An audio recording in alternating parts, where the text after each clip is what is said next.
What is going on, everybody? It's your friendly neighborhood gamer PTK Blam back in the building with another epic video. How's everybody feeling today? And before we dive into this video and get started today on this topic, man, I actually had the audio recorded for this video already 2 days ago.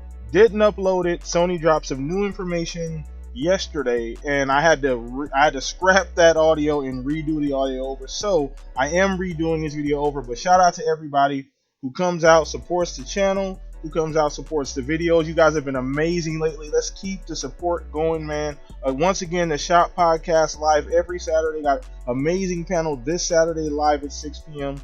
Follow us there, subscribe to the channel, as well as support everything we do here on the channel, man. Appreciate you guys so much. So let's not wait any longer. Let's dive right into the video. Now, already told you guys I re-recorded the audio because the initial video I did, I said some things that I talked about some things that hadn't happened yet. And it's funny because when you do these gaming videos and you talk about information, sometimes things happen the very next day and you're like, holy crap, now that doesn't make any sense. So ultimately, we're doing it today.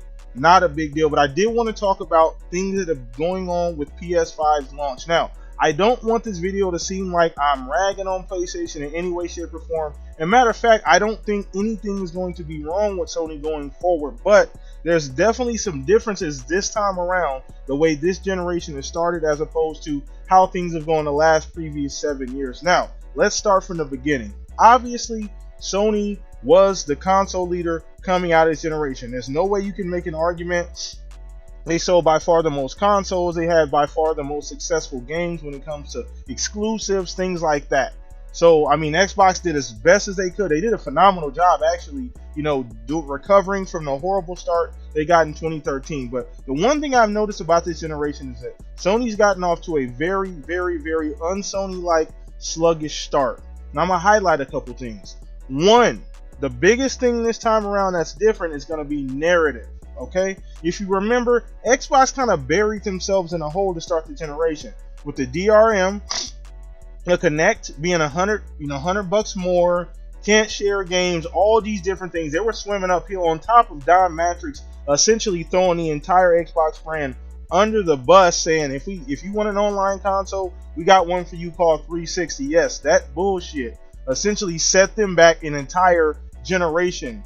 They spent the rest of this generation essentially playing catch up. That is not the case this time around. And it's funny because Sony feels like it's the one who is playing catch up this time around. It almost feels like everything they do is reactionary to Xbox. Now, I'm not saying that Sony has to do anything because, once again, coming off of this generation, I felt like they had all the momentum going into the generation. They didn't really need to do much, and I'm still not saying they need to do a lot, but Xbox is being extremely aggressive and doing some really, really, really big things and making some big moves, and Sony cannot necessarily sit on their hands. I'm sorry. Competition, that's what happens, man. It's big business competition. You can't sit on your hands for too long and just rest on the strength of your brand. Sony's a great company and make great games, but as long as Xbox is pushing, Sony can't sit around and just rest on the strength of its brand. So there's that. The narrative is not in Sony's court this time. You got a cheaper console in the Series S. You got a power difference between the Series X and the PS5. There's no narrative this time around, not DRM. You're not going to have the graphics narrative.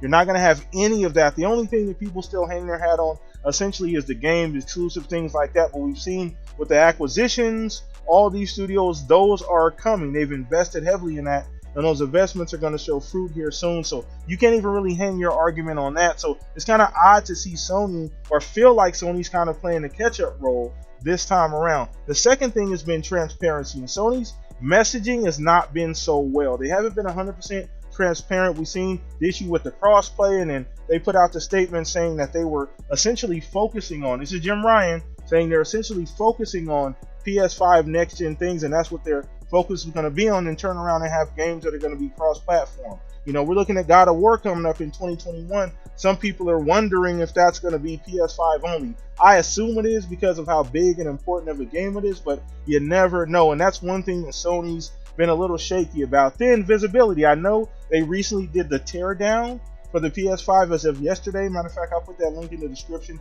if you guys want to go ahead and watch that. But it's odd. They're like drip feeding information regarding how the system works, the inner workings of the system. We still haven't seen any actual UI. We haven't seen anybody sitting in front of it utilizing any features of the console, saying, hey, this is what this does and here is why it does this, and let's show you in a game. Even during that little YouTuber thing that they did the other day with the Japanese YouTubers, they didn't get to touch the console, they didn't show the UI, they really didn't show any features besides blowing in the controller essentially. So it's been a bit of a rough ride. I'm not gonna say rough ride for Sony, but it's just been a bunch of odd behavior, and I'm kind of wondering what's going on there. Now, once again, I don't think Sony's in trouble, but I don't think that they can sit on their hands.